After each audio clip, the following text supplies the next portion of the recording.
Hey everyone, welcome back to the Risen Entrepreneur Podcast. I am once again your host, Danny Gopad, and I have a lovely guest today. We have Kelly Harris coming to you from Oklahoma, which I just learned is smack dab in the United States.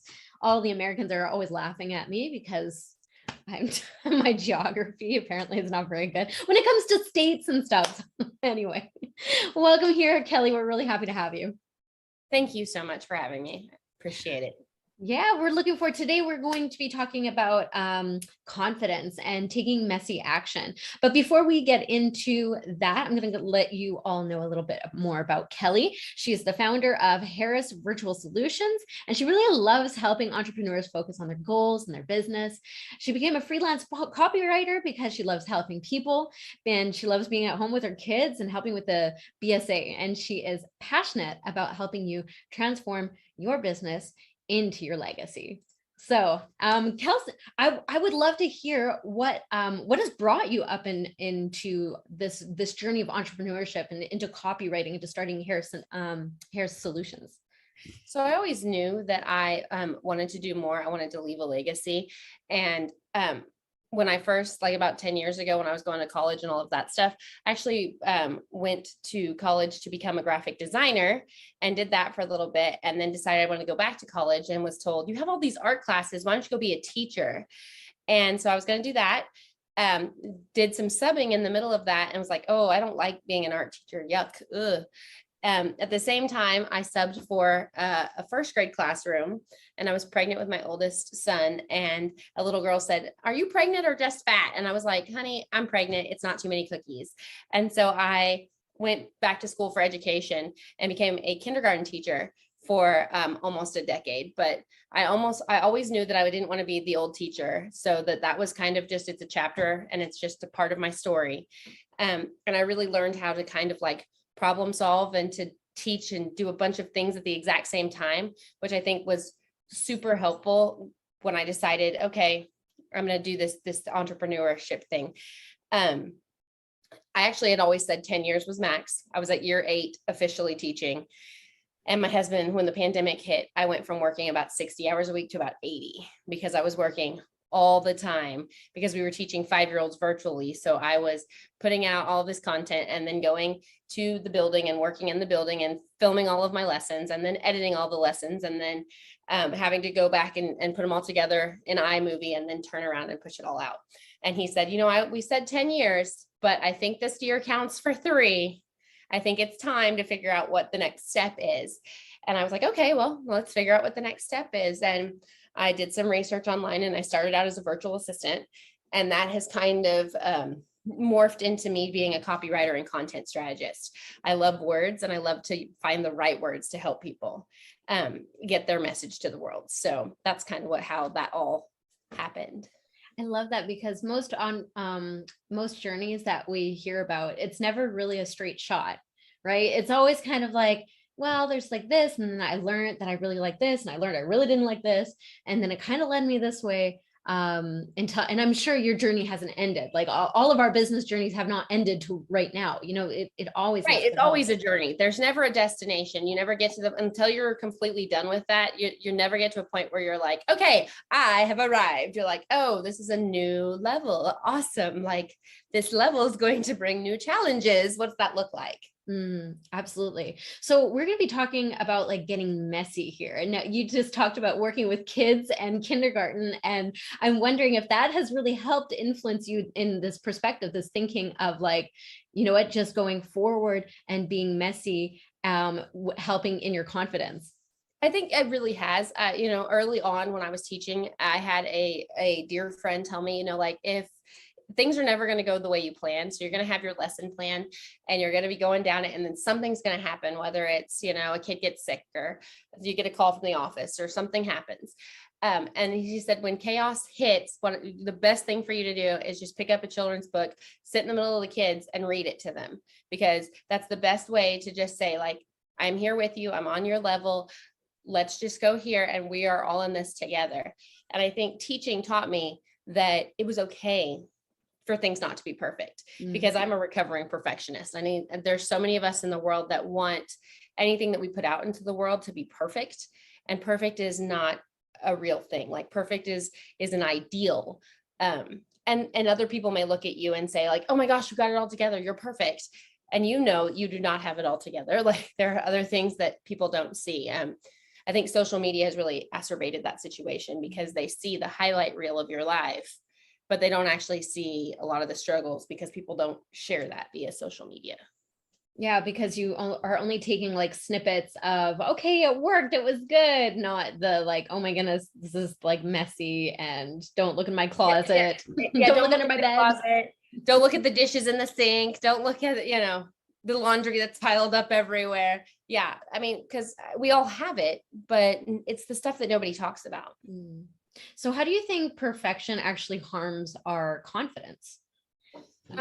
First of all, I feel like perfection, there's two things that perfection really causes major issues with confidence. The first is perfection doesn't allow you to move forward. When you're in your comfort zone, you're in your comfort zone because you have already done the thing. You've done the thing, you've mastered the thing, you know how the thing works, and you know what the outcome is going to look like. And so then you can say, well, I have this perfect, so why should I move forward? Well, then you're stuck in this comfort zone, and it's almost like a circle around you that you're not willing to step out of. And that's a huge problem with perfectionism.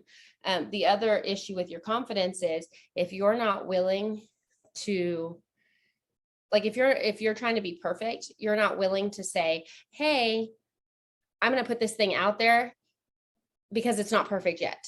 So I'm going to wait and I'm going to get every little thing perfect. And then I'm going to probably not put it out there because it's not perfect yet. Or I think it's perfect, but if I put it out there, somebody's going to criticize it and tell me that it's not perfect. And then, so why even bother doing the thing? Yeah. Yeah. And that kind of makes us not even try anymore. Right. We can't even go forward. Right. We stay stuck. And so like for me, because as I said, I was a perfectionist for a very long time. And for me, messy action it's like I tell people, it's kind of become my mantra in a way, because I have to put myself out there. Now that I'm a business owner, like I'm all the things. I'm the owner, I'm the marketer, I'm the salesperson, all these things. And so I have to be willing to go out there and say like, hey, I'm a copywriter. Do you need writing? Hey, I see this, that you're going to do a launch. Do you need an email sequence? Like talk to me, tell me what's going on. I do that for two reasons. One, because I'm learning what they're going to tell me their needs are, which is great, because then I can turn around and say, oh, if you just told me that you need visibility, then I can go to the next person and say, hey, do you need emails for visibility? Yeah. And they're like, how do you know? Like, so hearing it from your perfect ideal client is, helpful, because then you can use their words and really connect with them. Yeah, that's a really great marketing tactic, but it's really just getting to know people, right? It's really just listening. Right. And the thing is too, like for me, and this has become a huge pillar there's two huge pillars in my business. One is servant leadership. I've always believed that if I'm going to be leading others, I need to be in there with them. I'm not going to be like, oh, I'm the boss, go do the thing. So be like, okay, well, what do you need? Like, how can we make this better? What needs to happen here? And you had said in my bio, the BSA, it's the Boy Scouts of America, and they very much lead on BSA, but it was actually founded in England. And so they are all over all over the world. But that is their big thing, is they teach servant leadership, because they teach that we're all in this together. And I feel like, even as an entrepreneur, we're all in this together. I have other friends that are copywriters, but our ideal client isn't the same person. And so we need to support each other. With this pandemic, we became very almost two-dimensional in a way, because we ended up behind our screens and in our Zoom calls and things. But we've lost being able to talk to people, because our world is so much screen-based with cell phones and computers. It's hard to build relationships with people. And that's the other pillar of my business, is I'm about building relationships. I don't just want to have a relationship with my client. I want to have a relationship with my clients, because ultimately those are the people that I'm talking to if I'm writing for my client, because I'm borrowing their voice to talk to their people. That's right.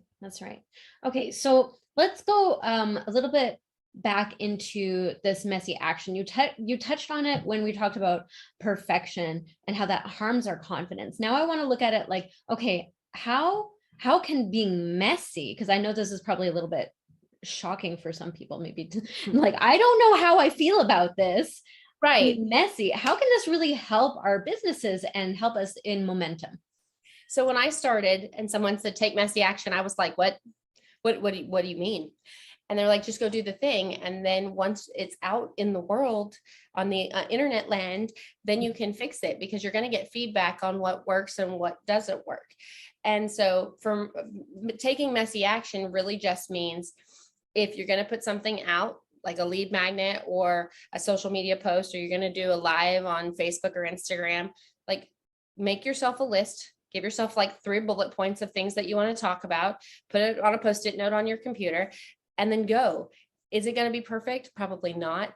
I did one yesterday or the day before where I was trying to be awesome and do Instagram and Facebook at the same time. And I thought I did amazing until I realized I didn't turn on Facebook. Oh, I was like, and I thought, I mean, there was a time where I probably would have cried, where I'm like, oh, I failed, like, and that's the other thing. You got to kind of, failure's a verb. It's not a label. It just means, oh man, I messed this one up. Is there a lesson I can learn here? You know, someone once told me fail, F-A-I-L, just means first attempt in learning. And it's a great place to like, okay, let's see where the lesson is, or if there's feedback here. And so taking messy action honestly just means go do the thing and then be open to feedback. Will you get criticism? Probably at some point. The higher you level, the more the internet trolls like to come out. But, you know, even with them, you have to kind of say like, is there feedback here that I could actually take? Yeah, maybe they were not super kind in what they said to me, but is there something I could actually take to push my business further along? And I think the more action you do, the more you start feeling confident about it, right? You start, oh, I've done this before. It's easier too, because, you know, you say like, oh, I've done a Facebook Live. Oh, I've done an Instagram. And you don't just stop there, because then that becomes the new comfort zone and you're still kind of stuck. You just keep doing it. You do it every day. Like, today I'm going to go out and I'm going to take messy action on something in my business, or today I'm going to go out and I'm going to take messy action, something in my family, whether that's, you know, we're going to go face painting, or we're going to go, you know, whatever, and sometimes it's really truly messy, like when there's a big mess, but the biggest messes make the best memories. And sometimes it's just the messy action is going and doing the thing that makes you uncomfortable, because that's what I've learned is the messy action is saying, okay, I need to go do this. And your brain immediately going, I'm going to barf. I don't think that's a good idea. Let's just axe that one off the list. It's not happening. And that's always an immediate, like when I get that pushback from inside, it's always an immediate, like, oh, crap, now it's on the list and I have to do it. Because you go and you do the thing. And even when you turn off the Instagram live, or you're done with the thing and you're shaking and you really truly feel like you're going to throw up, you did the thing. And that's where the confidence is built. It's built in saying, you know what? I look back and I did that. Did I want to do that? No, I did not want to do that, but I did it anyway. Yeah, absolutely. I talk about that quite a bit, because every time I think, or I try something new, and it especially comes up, you know, when I'm starting this podcast, or when I did my first virtual event and, you know, invited people, you know, a week before, I'm like, why am I doing this? Why do I always do these things? Terrible idea. Why? This was like, maybe it was a cool idea when it was like further away. And I was like, I could do that. You know, when you're still stuck in that dreaming phase, it feels okay. But when you make a date and you start it feels super real, and you're like, then it gets real. And then you're like, no, either I chicken out and tell everyone, oh no, I'm not going to do that. Canceled. I'm sick. Yeah, I'm sick. I'm sorry. And that's exactly like that feeling. And I've had it so often where I'm like, I want to cancel. And that's exactly what you said. That's when I know I need to do it. I know I need to push through that, because that feeling that wants to just keep me like safe and not growing. And the other thing with confidence too is make a list of where you started. And when you have these small wins, it doesn't matter the size of the win. add that to your list, because on days when it gets really hard and your confidence is shot because you had a nasty comment online, or, the house is burning down around you and you're just trying to get to work and do your Zoom call or whatever it is. That's when you can go back and you can actually look at that list and say, like, look how far I've come. I don't feel like I've done anything today. Like, I feel like, my business will be a year old in December, and I'm like, it's been a year. And then I look back at the list and I'm like, oh my gosh, I've done this and I've done that. And I've created these things, and I've talked to all of these people, and I've built these relationships. And even though there are drops in the bucket's starting to get full, and that's good. I mean, and I think that's where the confidence is built in saying, like, I don't want to go do this thing because I think it's going to be so, like there's a date and I'm committed. And I have to have the discipline as an entrepreneur to follow through. But look how far I've come, and look all the things I did. And you don't know, like, even for the podcast, you don't know who's listening. You don't know who needs to hear it. And I think you touch lives without even realizing it. And that's, you have your list, and you can see just a very small piece of the picture. Yeah. And if you were to have said no, for instance, in my case, saying no to things is like almost robbing people of that chance to, hear that message. And you don't think about that. You don't think about it when you're feeling like horrified or scared or like, oh my goodness, you don't think about the potential of your action. And that's the other thing too, is you think, oh God, what if this blows up in my face? Yeah. But it's somewhere along the way, we decided what if was a bad thing. And it's not. Like, you could turn that around and say, like, okay, well, I'm going to do this. What if it's amazing? What if 100,000 people attend my summit? Like, what then? Like, what does that next step look? And I mean, that can be just as terrifying in some ways for the perfectionist, as it can be for the person that's stuck. Because what would you do with 100,000 people? And if there are a bunch of problems? And then you begin to think, like, why are you listening to me? Like, when did I become the expert here? Yeah, absolutely. We are coming to the end of this interview, unfortunately, Kelly, and I think it's really great. I love talking about confidence. It's one of my favorite subjects, and I think you brought a lot of great points up. One of my favorites is your quote, "First attempt of learning for fail." I like that one. Remembering that failure is a verb. It's not a pronoun. It's not like describing. You're not a failure. Yeah.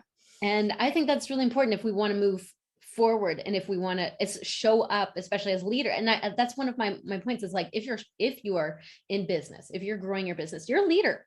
You're in charge of this. Like, make it or break it. You're the boss. So how does the boss show up? How does the boss gain confidence? Right. And I think it's really important to remember, like, that, walking forward in that messiness is not bad. Like, mess is not bad. It can be ordered. It can be cleared. It can be, okay, I'll put it out there like a paint. We were talking about your kids painting or my kids painting. It's a mess, but what comes out of it is like, okay, well, next time we're not going to use that paint. Right. That was really good. That paint doesn't come out of clothing. So now we move on. But I love what you made. And the thing is too, you made a memory. So, like, taking that action, and the thing is, putting out that action, whatever it looks like, doesn't mean you put it out and you leave it alone. You don't just, like, put it out there, go fly, be free. You can take the criticism and say, or the feedback from people and say, okay, I am going to tweak this. Now I'm putting out version 2.0. I'm going to take this. I'm putting out version 5.0. Like, because the ultimate goal is to reach the people, and to build your business, you have to build the relationships. That's the biggest thing. And you can only build the relationships if you're willing to put yourself out there and take the messy action. And relationships are messy. They are. I mean, they're never, not simple. It's never, we're not climbing a mountain. It's up and down, more like a lifeline of, a heartbeat. So. All right. Well, where can we find you, Kelly? Where Yeah. You can find me on Instagram at kmharris004. Also, you can check out my website, www.harrisvirtualsolutions.com. And I am running a couple of specials till the end of the year. And then I just introduced it, but it's going to be even more awesome in 2022. But I'm going to have an entire VIP day. That's going to be an entire experience where you can hire me for a whole day of 8 hours of uninterrupted writing if you need like an email sequence or a landing page or something like that. So it'll be awesome. That's exciting. Cool, Kelly. Is there one more thing that you'd like to just encourage our audience with before we say goodbye? I think the last thing I would like to really like the last little bit of encouragement would be to just say, guys, it's okay. You are enough. You are smart enough to do this. You are wise enough. You have all the resources that you need. I mean, you in your business, you are the secret sauce that everybody talks about. It's your uniqueness that makes your business and the most special. So yeah, that's right. All right, guys, you are enough. Thank you so much, Kelly, for your time and your wisdom and your encouragement today. We really appreciate that. Thank you. thank you.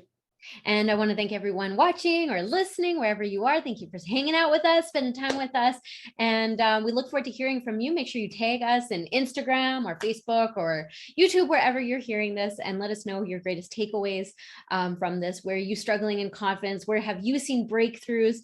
We'd love to hear about it. So we will see you guys